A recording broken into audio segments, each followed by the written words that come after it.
آپ میں اکثر نوجوان بیٹھے ہیں اور مجھے پتا ہے آپ میری اور تقریر سننے کے لیے نہیں آئے، آپ امام عاصم کی تقریر سننے کے لیے آئے۔ انشاءاللہ وہ آپ کو میرے بات خطاب کرے۔ آپ سارے نوجوان، آپ زندگی کے جس دور سے گزر رہے ہیں اسے جوانی کہتے ہیں، اور جوانی رب تعالیٰ کو بہت ہی پسند ہے۔ یہ golden period of human life ہے، یہ انسانی زندگی کا سنہری دور ہے، اور جو انقلاب میرا اور آپ کا آقا تاجدار مدینہ علیہ الصلوۃ والسلام لے آئے تھے مکہ میں، اس انقلاب کو لانے والے جو لوگ تھے ان میں 80% نوجوان تھے، سبحان اللہ، جن کی عمر 15 اور 30 سال کے درمیان تھی۔ ماشاءاللہ 80% گنتی کے 5-6 آدمی تھے جو 30 سال سے ہوتے، حضرت بلال، حضرت عمر فاروق، یہ سب 30 سے نیچے۔ آپ جوانی کے اس دور سے گزر رہے ہیں جو اللہ کو بھی پسند ہے اور جو دنیا میں انقلاب بھی لا سکتا ہے۔ میں جو کہہ رہا ہوں کہ یہ اللہ کو بہت پسند ہے جوانی، میرے پاس اس کا ثبوت ہے، کیونکہ میں عقلی دنیا میں رہتا ہوں، یہ لوگ عقل کے غلام ہیں، اس لیے میں ہر بات پہ ٹرائی کرتا ہوں ساتھ عقلی مثال دی۔ ماشاءاللہ دنیا جوانی رب کو کیوں پسند ہے؟ میرے پاس اس کا ثبوت ہے، دلیل ہے میری اپنی تسکین کے لیے۔ اللہ نے جب انسان کو پیدا کرنا چاہا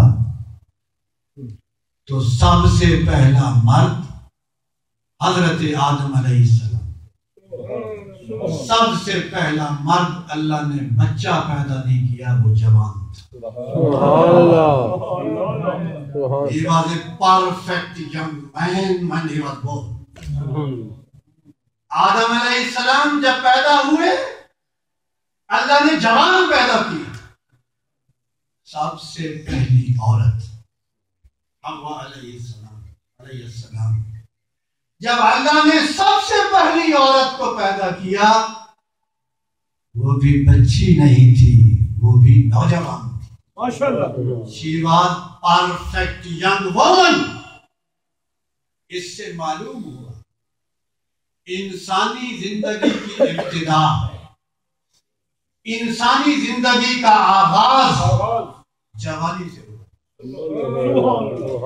اور پھر آخرت کی زندگی کی جب ابتدا ہوگی میدان حشر میں، آخرت کی زندگی کی جب ابتدا ہوگی وہاں بھی ہر شخص جوان پیدا ہوگا، سبحان اللہ، بے شک، اور ایسا جوان پیدا ہوگا پھر بڑھاپا کبھی نہیں آئے۔ سبحان اللہ، تو زندگی کی ابتدا بھی جوانی، زندگی کی انتہا بھی جوانی۔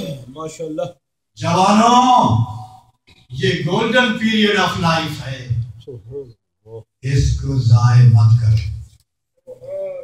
چونکہ میں نے اپنے مطلب کی بات کرنی ہے، میں اس پر بہت کچھ کہہ سکتا ہوں، لیکن میں آخر میں آپ کو ایک ایسی بات سنانا چاہتا ہوں جو کل آپ باپ بننے والے ہیں اور آپ کی ضرورت ہے۔ ماشاءاللہ، زیادہ قدر میں 10-12 منٹ اور لوں گا۔ آج بڑا شکوہ کیا جاتا ہے، نوجوان اولاد جو ہے یہ بے دین ہو رہی ہے، یہ گمراہ ہو رہی ہے، یہ نافرمان ہو رہی ہے، یہ ماں باپ کی بات نہیں سنتی۔ نوجوانوں جب ہم تم سے پوچھتے کہ تم کیوں بیگانہ ہو رہے ہو، تم کیوں والدین کی بات نہیں سنتے، تو پتہ ہے نوجوان کیا جواب دیتے؟ میں آپ کے دل کی بات کہنے جا رہا ہوں۔ نوجوان کہتے ہیں پیر دادا صاحب ہمارے بزرگوں نے بہت اچھا کارنامہ کیا، خوبصورت مسلم ہے، بہت اچھا ہے، اللہ قبول کرے اور ان جنت ملے گی، لیکن انہوں نے تعلیمی نظام آپس میں اتفاق و اتحاد نہیں کیا، جس کی وجہ سے ہماری مسجدیں اپنا نتیجہ ظاہر نہیں کر سکتی. انہیں یہ شکوہ ہے کہ ہمارے بزرگوں نے ایک طرف اچھا کام کیا مگر ہماری تعلیم و تربیت کے لیے انہوں نے انتظام نہیں کیا. کمیٹیاں آپس میں لڑتی رہی ہیں، علماء آپس میں لڑتے رہے ہیں، وہ آپس میں اتفاق نہیں کر سکی ہیں، ایک دلیل نہیں ہو رہی ہے، ٹائم ٹیبل بدل رہا ہے. یہ پرابلم پیدا کرتی ہے اور انہوں نے ہمیں دین سے بدل کے لیے ہمارے نوجوانوں. ٹھیک ہے، تمہارا یہ اعتراض ہے لیکن میری ایک تجویز ہے. ٹھیک ہے، ہمارا اعتراض معقول ہے، اس میں کچھ معقولیت ہے، لیکن میں یہ کہنے جا رہا ہوں ہم تو کل پرسوں مرنے والے ہیں. کسی کی زندگی 10 سال ہے، کسی کی 20 سال. ہم تو جانے والے ہیں جنہوں نے مسجد بنائی. آپ تمہارا دور آنے والا. تم آج علم دین سیکھو اور جو کمزوریاں ہم سے رہ گئی ہیں ان کو ریکٹیفائی کرو. اور اگر تم نے دین نہ سیکھا اور ان غلطیوں کو ریکٹیفائی نہیں کیا تو 30 سال بعد تیرا جوان بیٹا بھی تجھے وہی شکوہ کرے گا جو آج تو کرا. لہذا تم دین سیکھو اور جو ہم سے کمزوریاں رہ گئی ہیں ان کو دور کرو. نوجوان اولاد سنتی نہیں، اس کے لیے میں آپ کو بتا رہا ہوں ہمیں کیا کرنا چاہیے. زمانہ بڑا ترقی کر گیا ہے. میں نے ایک کتاب لکھی ہے I am a British Muslim, My Rights and Responsibility. یہ ہر نوجوان کو پڑھنی چاہیے. یہ پہلی ہے جو کسی عالم نے لکھی ہے. I am a British Muslim جس نے ہم گھر میں بیٹھ کر کہتے ہیں، وہاں میں نے لکھا ہے کہ I am proud to be a British and I am proud to be a Muslim.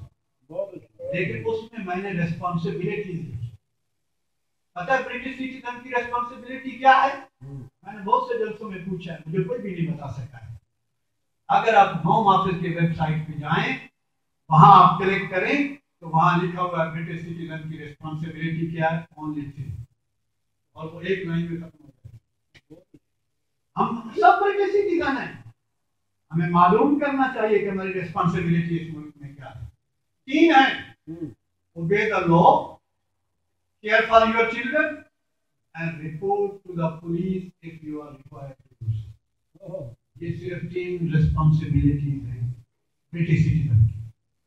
اور جو دوسری ریسپانسبلٹی ہے کیئر فار یور چلڈرن، اس کے بریکٹ میں لکھا ہو. For example, children under the age of 16 must always be supervised by an adult. دوسری ریسپانسبلٹی یہ ہے کہ ہم اپنے اولادوں کی کیئر کریں، اور اس کی مثال انہوں نے یہ دی ہے کہ 16 سال کی عمر سے کم اور بچی کسی وقت بھی اڈلٹ کی سپرویژن کے بغیر نہیں ہونی چاہیے. ہماری بچی اور بچہ 16 سال سے کم سکول میں 6 گھنٹے جاتے ہیں. اس 6 گھنٹے میں مجھے بتاؤ کیا وہ 1 منٹ کے لیے بھی انسپروائز ہوتی ہے؟ Play time, break time, dinner time, class time, 1 minute کے لیے اسے انسپروائز نہیں چھوڑا جاتا. اور ٹیچر میک شور کرتے ہیں کہ ان کے پاس چاقو نہیں ہونا چاہیے، ان کے پاس ڈرمز نہیں ہونی چاہیے. وہ 1 منٹ کے لیے ہم سپروائز نہیں چھوڑتے. ہم 18 گھنٹے کیا کرتے ہیں اپنی اولاد کو. رونا تو ہر کوئی ہوتا ہے کہ اولاد نہیں مانتی ہے، لیکن یہ میں نوجوانوں کو بتا رہا ہوں ہم سے غلطی ہوئی ہے. لیکن تمہیں بتا رہا ہوں اس ملک کا قانون کہ 18 گھنٹے ہم اس کے ساتھ کیا کرتے ہیں. ہمارا بچہ پارک میں جاتا ہے، کیا کبھی کوئی باپ پارک میں گیا ہے کہ میں دیکھوں میرا بچہ کہیں ڈرگس والوں کے ساتھ تو نہیں گھوم رہا؟ بہت اچھے. ہماری بچی بازار میں جاتی ہے، کیا کبھی باپ نے جا کر دیکھا کہ میری بچی کہیں ڈرگس والوں کے ساتھ تو نہیں گھوم رہی؟ ایک 15 سال کی بچی کسی کے ساتھ بھاگے، چند دنوں کے بعد پولیس لے آئی کیونکہ ابھی اندر ہی تھی. اس کے باپ میرے پاس مجھے کہنے لگا میری بچی بھاگ رہی تھی، آپ مذہبی رہنما ہیں، میرے گھر میں سے کچھ سمجھائیں، پولیس سے واپس لے. میں اس پہ بیٹھ گیا، وہ اوپر سو رہی تھی اور اس کے ماں باپ مجھے اوپر بیڈ روم میں لے گئے. اس کی ماں وہ سو رہی تھی, اسے حرکت دی, اٹھایا, مولانا صاحب آئے. وہ جب اٹھنے لگی تو اس کی کونی سرانے پہ لگی اور سرانہ نیچے گرا اور اس کے نیچے سے ایسے میگزین گرے جن کی اوپر ننگی فوٹو تھی اور وہ سارے کارپیٹ کے اوپر چلے. اس وقت انٹرنیٹ نہیں آیا تھا, پہلے کی بات کر رہا ہوں, انٹرنیٹ کے اس سے زیادہ برائی ہوگی. تو جب وہ نیچے گرے میں نے اس کی ماں سے پوچھا یہ میگزین کہاں گیا؟ مجھے تو نہیں پتا, میں تو آئی دیکھ رہی. میں نے کہا یہ گھر کی حکومت تیری ذمہ داری ہے. اس گھر کے اندر اگر کوئی غلط چیز آ رہی ہے تو قیامت والے دن تو مجرم ہے. گھر کے باہر بیٹا غلط کر رہا ہے تو باپ مجرم ہے. تجھے چاہیے جب تیرا بیٹا گھر آیا ہے وہ جب بیگ رکھ کر باتھ روم میں جائے, ماں کا فرض ہے اپنی بیٹی کا بیگ چیک کرے کہیں اس میں ڈرگس کی پڑیاں تو نہیں ہیں. بہت اچھے. ماں بیٹے کے بیگ کو چیک کرے کہیں اس میں ڈرگس کی پڑیاں تو نہیں ہیں. اگر ماں گھر میں بیٹے کا بیگ چیک نہیں کرے گی, باپ پارک میں جا کر نہیں دیکھے گا کہ میرا بیٹا کیا کر رہا ہے, تو پھر یہی اشر ہوگا جو آج ہمارے ساتھ ہو رہا ہے. ہم اپنی ذمہ داری ادا نہیں کرتے. ہمیں اس ملک کا قانون پابند کر رہا ہے. تم کسی وقت اپنے انڈر 18 بچی اور بچے کو انسپروائز نہ چھوڑو. That's not only the law of this land, ہمارے پروفٹ کا law. سبحان اللہ. مسلم شریف آقا علیہ السلام فرماتے ہیں لا ترسلوا فواشيكم وصبيانكم اذا غابت الشمس. اللہ. اذا غابت الشمس فإن الشياطين تبص اذا غابت الشمس. جب سورج غروب ہو جائے بچوں کو باہر نہیں جانے دو, اس لیے کہ باہر شروع صفت لوگ موجود. سبحان اللہ. تو 18 گھنٹے ہم نہ اس ملک کے لا کو فالو کرتے نہ مدینے والے کے لا کو فالو کرتے, پھر ہمارا اثر اور کیا ہو. اور پھر ہم نے بچی اور بچے کو انٹرنیٹ آئی فون اپنے بند کمرے میں دے دیا. وہ ساری رات سوتی نہیں ہے, وہ انٹرنیٹ پہ پتہ نہیں وہ کچھ دیکھتی ہے جو بازار میں برطانیہ میں بھی اجازت نہیں. برطانیہ کے بازار میں اجازت نہیں ہے وہ کام کرنے کی جو وہ انٹرنیٹ پہ دیکھ رہی ہے. آج کی جنگ اخبار اٹھا کے, آج کی جنگ اخبار میں اقصی محمود گلاسکو کی لڑکی جو آئی ایس میں وہاں مجاہدہ بنی ہوئی ہے, اس کا کیس شائع. اس کے والدین کہتے ہیں ہم تو بڑے پرامن لوگ ہیں, ہمارے گھر میں تو کبھی کوئی انتہا پسندی کی بات نہیں ہوئی ہے. ہماری بیٹی, لوگوں نے سوال کیا پھر تمہاری بیٹی وہاں کیسے پہنچ گئی ہے عراق کے اندر؟ وہ کہنے لگے ہم تو امن پسند ہیں, ہم تو ماڈریٹ ہیں. پھر یہ انٹرنیٹ ہو سکتا ہے جس نے ہماری بیٹی کو گمراہ کیا. تو انٹرنیٹ ہم نے اپنی بچی کو, جوان بچی کو کمرے میں دے رکھا ہے اور ساری رات جو وہ بے حیائی دیکھ رہی ہے. اس کا ذمہ دار کون ہے؟ اس کا ذمہ دار ماں باپ. وہ کیوں اسے انٹرنیٹ دیکھتے ہیں؟ آپ سوال کر سکتے ہیں یہ وقت کی ضرورت ہے, اس میں سکول کا کام ہے, ہم اس کو نہیں روک سکتے.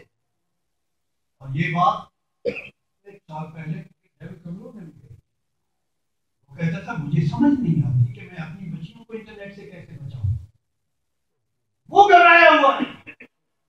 لوگ کہتے ہیں یہ نئی چیز ہے, ہم اس کا حل کیسے روکیں بچوں کو. یس, اس کا جواب کون دیتا ہے؟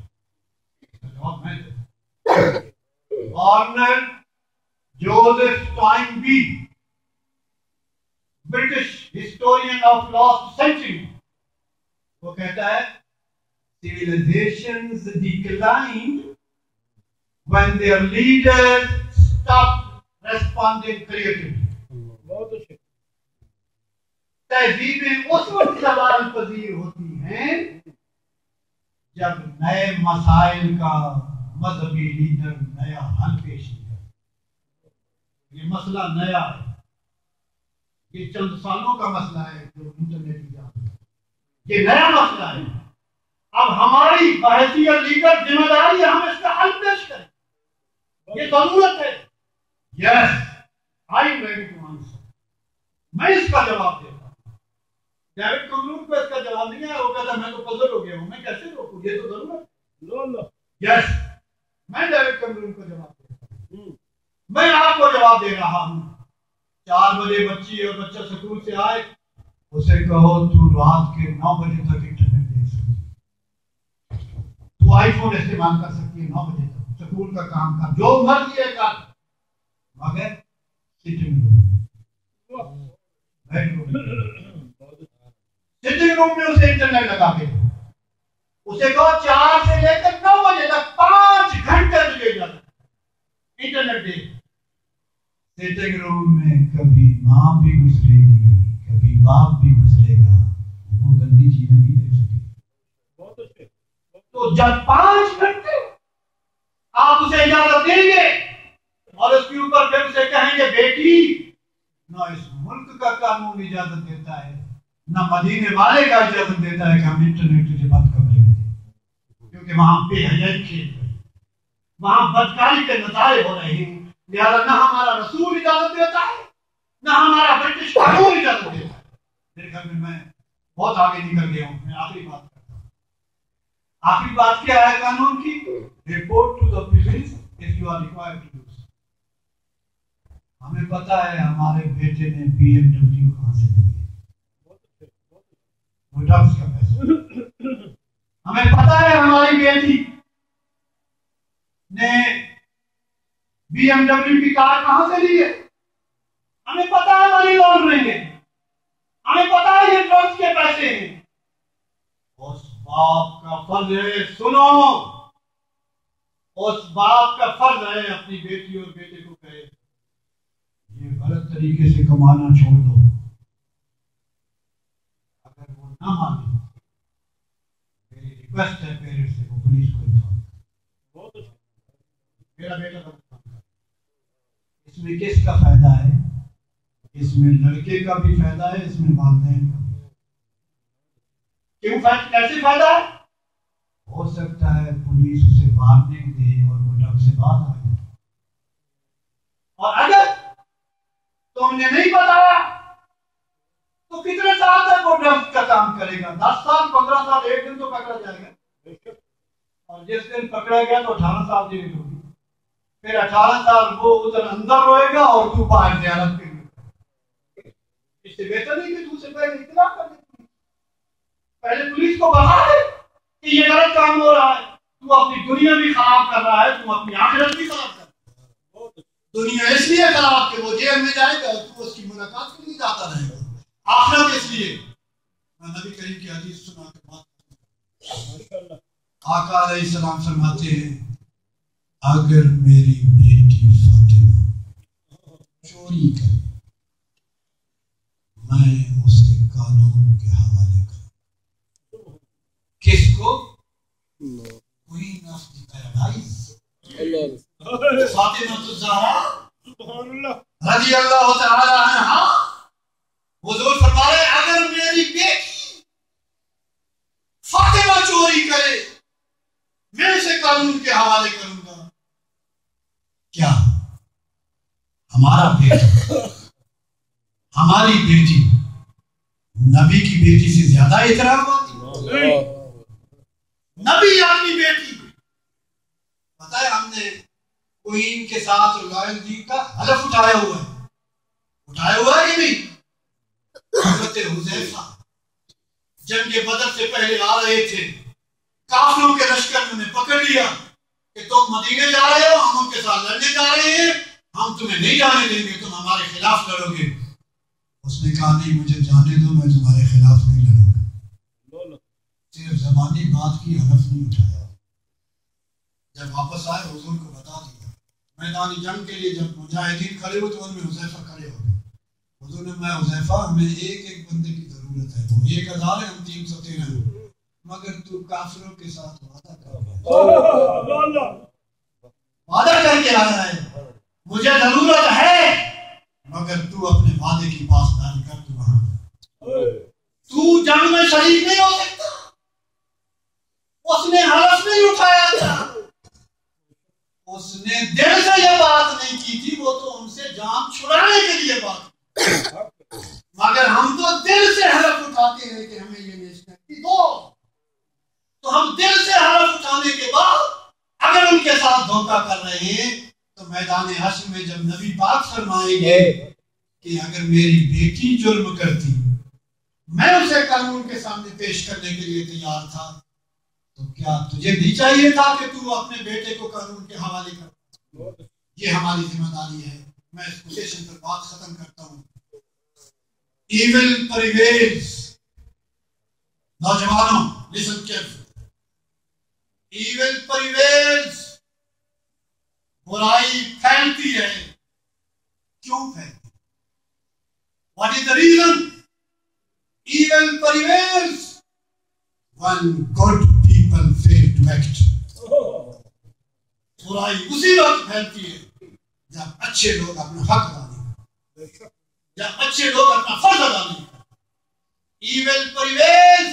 میں اس پر بہت حدیث سے بیان کرتا ہوں. حضور نے وہ ڈبل اسٹوری والی بخاری شریف میں کشتی والی مثال دی ہوئی. Evil prevails when good people fail to act. The world is a dangerous place to live. The world is a dangerous place to live. Not because of the people who are evil. Not because of the people who are evil, but because of the people who don't do anything about it.